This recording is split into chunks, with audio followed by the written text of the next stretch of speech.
Good afternoon, everybody. Welcome to my Bangkok kitchen. Today we're going to be cooking Osso Bucco alla Milanese, but the way I like it. So yeah, we've got a simple ingredients, light flavor, and I'm not too sure if I want to serve it with a risotto this afternoon or some polenta. This is going to be for dinner. Cooking process of about 3 hours to get the meat nice and soft. So I'm looking forward to it. Thanks for joining me. And here we go. These are the ingredients. So I'm going to use a little bit of butter, some olive oil, my meat, my Osso Bucco. I'm going to use 2 carrots, 3 leaves of celery, 2 onions, garlic, white wine. Please don't tell Wendy I'm using her white wine, and some stock, chicken stock that I've got on the side. So I'll start preparing the ingredients and we will speak to you soon. Ciao.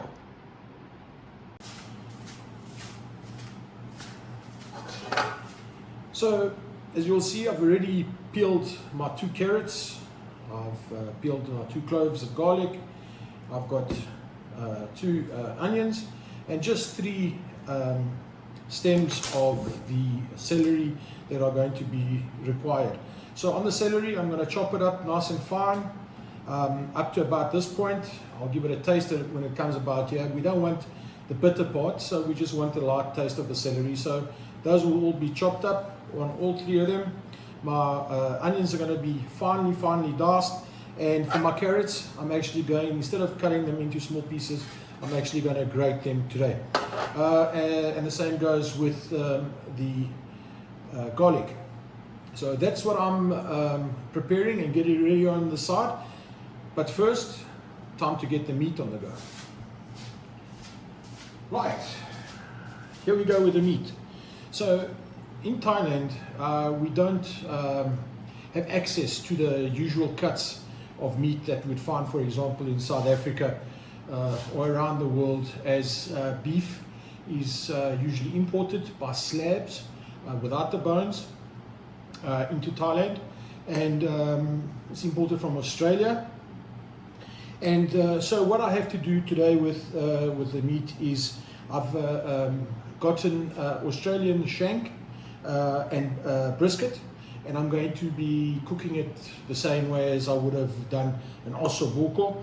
And I'll point out a couple of factors that you would come across on an Osso Bucco. So on an Osso Bucco, you'd probably find that there's a bone or marrow bone in the middle here, and you'd have sinew on the outside.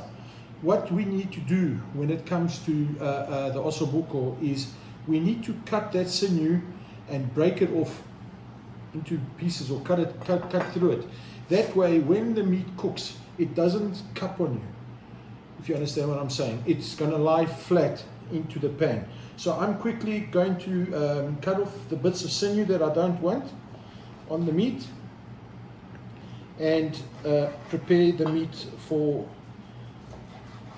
my flour. My dogs are going to be very happy with me this afternoon, because all the sinew pieces I am going to give to them. So there we go, cutting off the sinew. It's not fat, but rather sinew that has been left behind in the butchering process.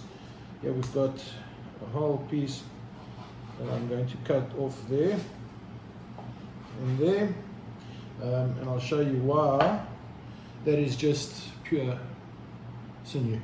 So I'm going to put that aside for the boys. I might mix it up a bit later on and cook it up for them with a bit of butter, you know, just a little treat for the little monsters. So there we go.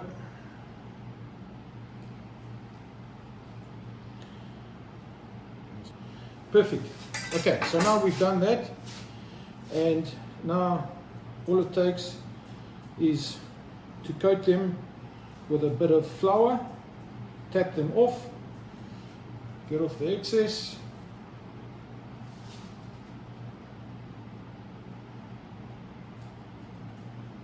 just like that.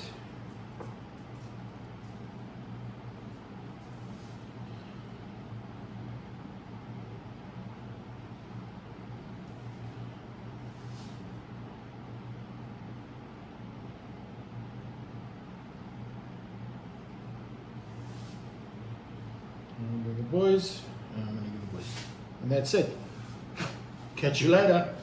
Right, once I've got my meat ready, I prepare my pan with a dash of olive oil and a small cube of butter, because everything tastes better with butter and it's a good frying agent. So that's what we will use. As soon as the oil is really hot, with the butter melted, then I'll apply the pieces of meat and get the cooking process underway.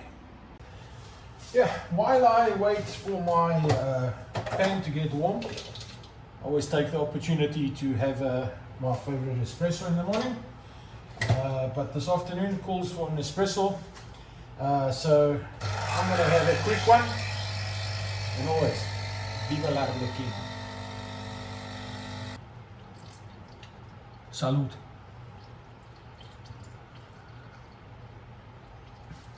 Okay, so looks like my oil's ready. Time to get frying.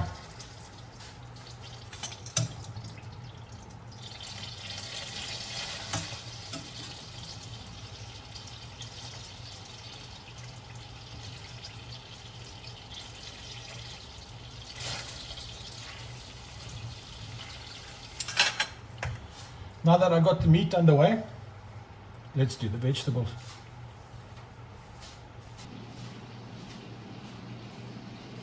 So with my meat busy frying, I've chopped up my vegetables, my celery, my carrots I've grated, and I chopped up garlic and onion.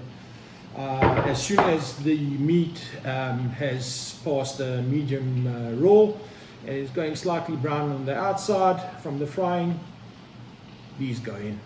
See you soon. So the meat's going nicely. We'll give it a turn.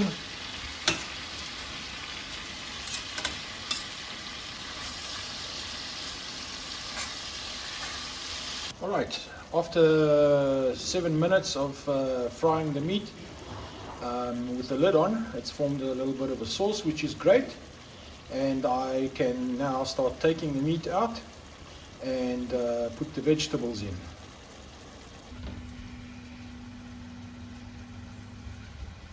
Mister.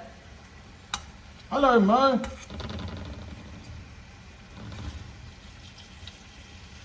Beef? Yes. Beef today. So you make sweet sauce? Hey. Sauce?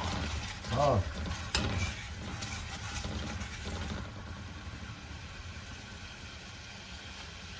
That was Mo. Oh, sorry. May been right. Okay, here we go. Here are the vegetables.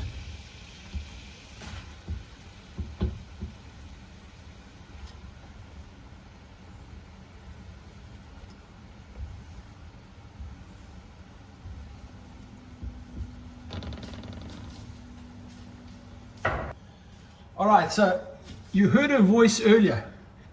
This is Mo. Mo, have a smell. What does it smell like? Smell garlic. Yeah? Yeah, and Does it smell good? it smells good. Is that right? Is that right, Mac now? Alright, ma. Alright. Let's see what happens later on, eh? Yeah. Okay, that's Mo. Right, so my vegetables have now been simmering for 10 minutes, and I'll start adding back the meat.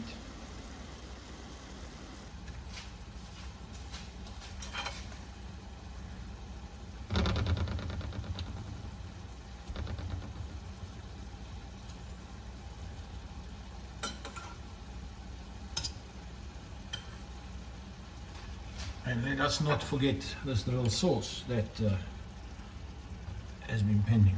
Okay, so for us now, there's nothing really much left to do except use Wendy's wine.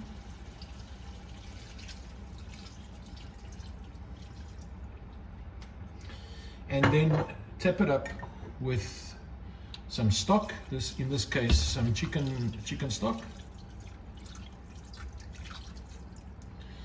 what I'll do now is I'll add some salt and pepper with my favorite Le Creuset utensils, and it's 3 o'clock. This will be ready for dinner at 6. Still not sure if I want to serve a risotto with it this evening. As I said earlier, it is pretty hot here in Bangkok today, 38 degrees.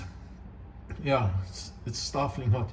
Anyway, I'm going to put this on simmer, take it really down, nice and slow, and let the meat really get nice and soft. Speak to you later. So what we decided to do, I decided against making any risotto because it's way too hot. It was 38 degrees today.